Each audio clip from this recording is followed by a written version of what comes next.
Hello guys. ये अपना 4G tutorial का सेकंड वीडियो है। इसमें आज हम देखने वाले हैं 4G के जो नोड हैं उनके फंक्शंस क्या क्या होते हैं।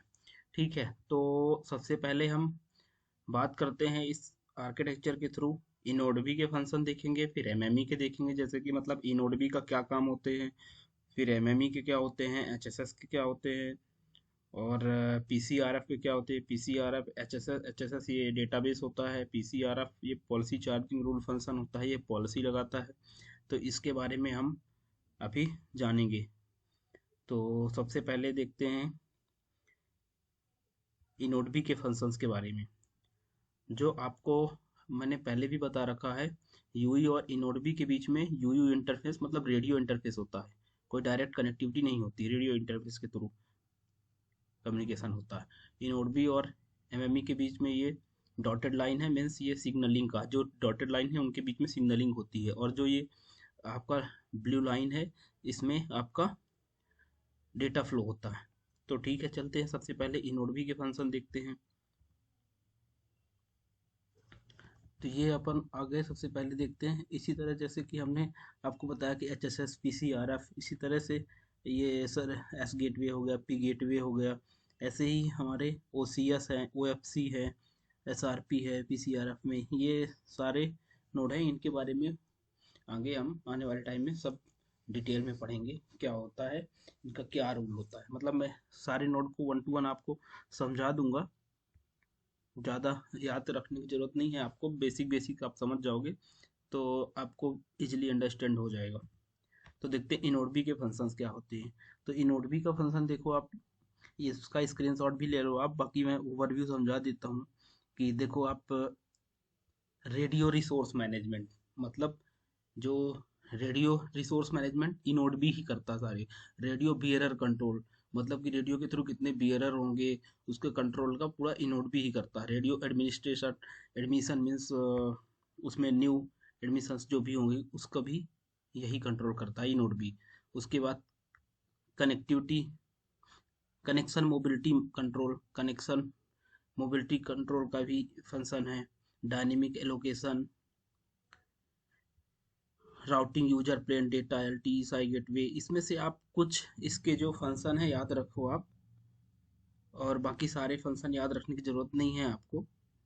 अब जैसे scheduling and transmission of paging message, paging message ये आपको इनोडबी प्रोवाइड, सॉरी एमएमई प्रोवाइड करता है इनोडबी को।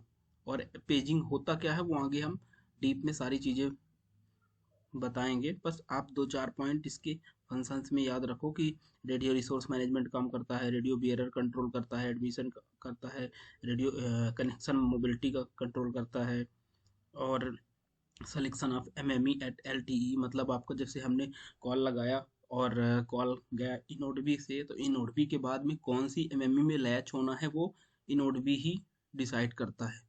ठीक है। उसके बाद राउटिंग यूजर प्लेन डेटा, जो डेटा का फ्लो होता है इसको थ्रू, वो भी ये आपका इनोडबी ही डिसाइड करता है। Scheduling and transmission of paging message, paging message का जो शेड्यूलिंग करता है एमएमई सेंड करता है इनोडबी को, इनोडबी फिर अपना यूई को सेंड करता है। Scheduling and transmission broadcast information, तो ये चार पांच फंक्शन आप इनोडबी के देख लो। उसके बाद हम एमएमई के फंक्शन देखते हैं। एमएमई का फंक्शन क्या होता है। पहला तो हमने जो बताया कि पेजिंग ओरिजिनेट कौन करता है, आपका एमएमई। किसको अलर्ट करता है, इनोडबी को भेजता है, इनोडबी यूई को भेजता है। तो पेजिंग, और दूसरा देखो आप MME perform the following distribution of paging message, ये हमने बोला कि जो पेजिंग मैसेज इनोडबी को सेंड करता है। सिक्योरिटी कंट्रोल करता है, सिक्योरिटी कंट्रोल में आपका हो गया इंटीग्रिटी हो गया, और जो भी सिक्योरिटी लेवल की लगते हैं सिक्योरिटी, वो एमएमई ही करता है। सिक्योरिटी कंट्रोल इन LTE. Ideal state mobility control, ideal mode में जो उसकी मोबिलिटी कंट्रोल करता है वो एमएमई ही करता है। Sai S E bearer control, ये एमएमई ही करता है आपका। साइफरिंग एंड इंटीग्रिटी, ये सिक्योरिटी की होती हैं, इसको नास के थ्रू ये एमएमई ही सेंड करता है। एमएमई एक तरह से आपका हार्ट होता है, क्योंकि ये पूरा मैनेजमेंट एमएमई के थ्रू ही होता है। उसके बाद आप आ जाओ गेटवे में, सिस्टम आर्किटेक्चर इवोल्यूशंस। इसमें दो होते हैं, एस गेटवे और पी गेटवे। ठीक है, तो इसमें आप देख रहे हो evolution of Sai gateway, SAE gateway perform the following functions: termination of LTE user plane packet for paging regions, switching of user plane for supporting UE mobility, QoS handling, quality of service handling, and tunnel management. This is only short work of eNodeB mobile management entity. तो अब हम से separate देखते हैं S gateway के क्या क्या function होते हैं और पी गेटवे के फंक्शन क्या क्या होते हैं। नॉर्मली आप याद रखने के लिए ये भी बोल सकते हो, आप याद रख सकते हो ऐसे कि नॉर्मली जो आप आर्किटेक्चर के थ्रू देखो तो आप ये बोल सकते हो कि जो एंट्री पॉइंट होता है वो एस गेटवे होता है, और जो एक्सटर्नल एंट्री पॉइंट होता है वो पी गेटवे होता है। तो आप इस तरह से और भी बता सकते हो कि भाई इसके बीच में ये प्रोटोकॉल यूज होता है और ये इंटरफेस यूज होता है, ये पैकेट फ्लो काम करता है। और बाकी हम यहाँ से भी देख लेते हैं एस गेटवे के क्या क्या फंक्शन होते हैं। S gateway serving gateway function इसके क्या होता है, जब serving gateway which is terminate the interface towards UTRAN, मतलब E node B for each UE associated with EPS at the given point of time there is single serving gateway. S gateway responsible for hand over with neighbour eNode B, मतलब जो eNode B को hand over करना होता है ये आपका S gateway ही decide करता है।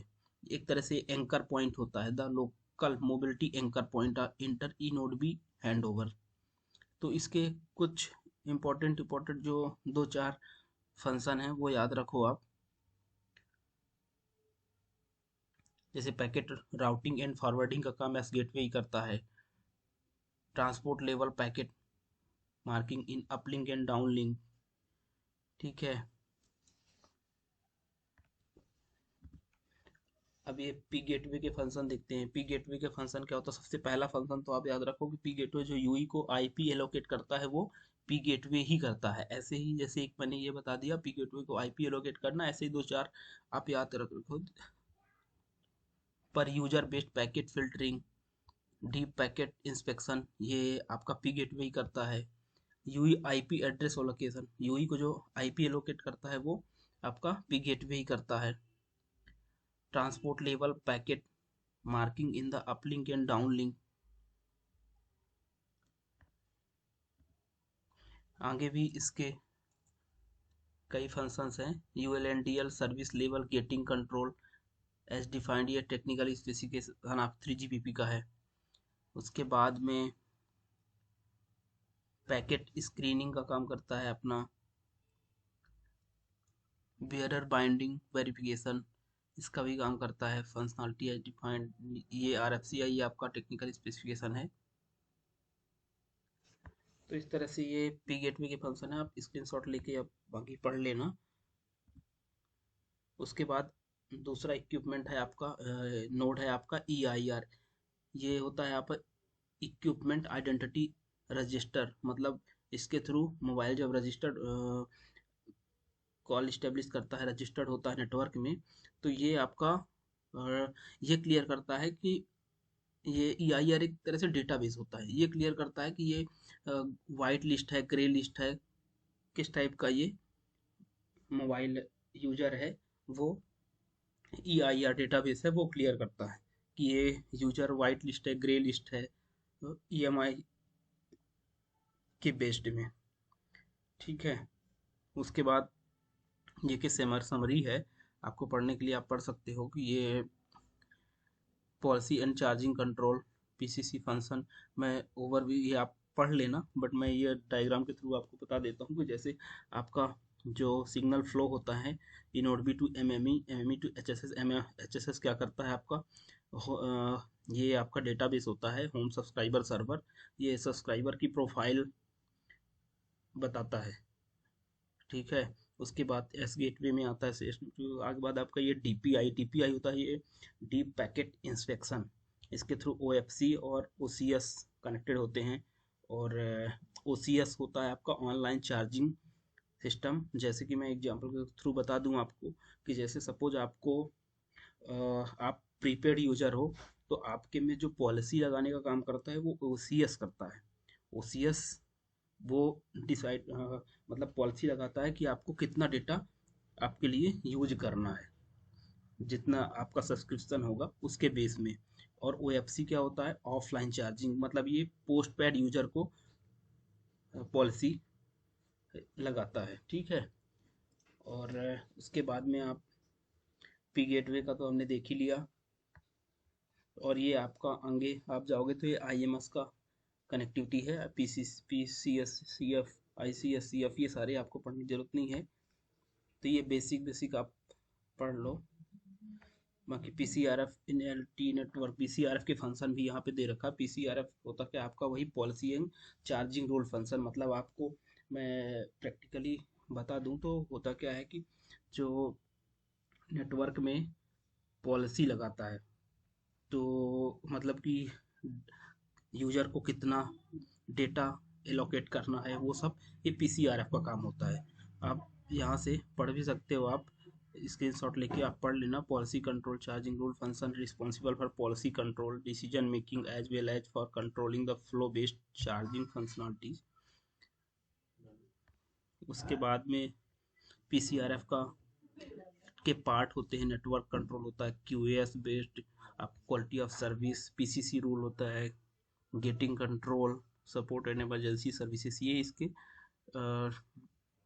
फंक्शंस होते हैं। ये काम पीसीआरएफ करता है। उसके बाद आप पीसीसी रूल देखो तो PCC rule purpose of PCC rule is to detect a packet belonging to a service data flow. ये दो तीन आप याद रखो, बाकी डीप में आपको याद रखने की जरूरत नहीं है।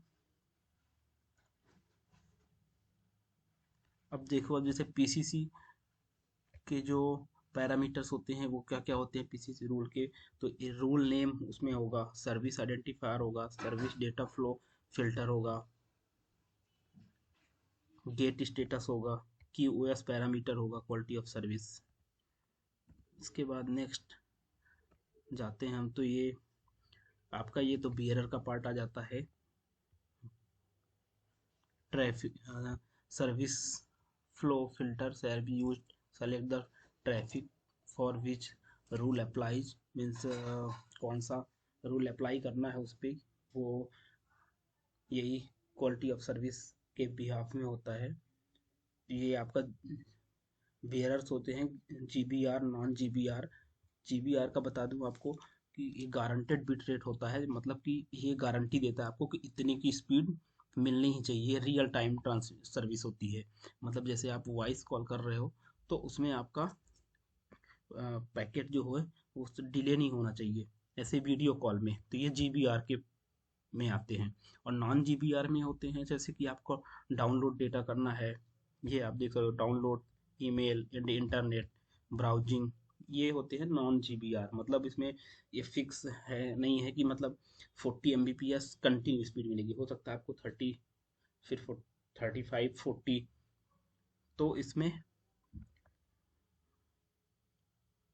कोई इशू नहीं होता है डेटा ट्रांसमिशन में। बट जीबीआर इसी के लिए होता है कि जैसे कि आपको कॉलिंग करना है, वीडियो कॉल करना है, तो उसमें डेटा डिले नहीं होना चाहिए, वरना आपकी वॉइस ब्रेक हो जाएगी। ठीक है, तो आप ये हमने आपको फंक्शंस बता दिए हैं। आप सबके फंक्शंस आप दो चार फंक्शंस आप सारे नोड के पढ़ लो आप। बाकी आपको एक एक गाइडेंस है हमारा कि आपको पढ़ना क्या क्या है, और जैसे कि कोचिंग वाले करते हैं, आप अपने से भी गो थ्रू कर सकते हो कोई चीज़ें, और आपको इन सब चीज़ों में थोड़ा बहुत 5-10% भी अभी समझ में आ रहा है तो दैट्स गुड। अब नेक्स्ट अपन आगे जैसे ही बढ़ते जाएंगे तो आपको सारी चीज़ें क्लियर होती जाएंगी। चलिए, तो मिलते हैं नेक्स्ट वीडियो में। Thank you.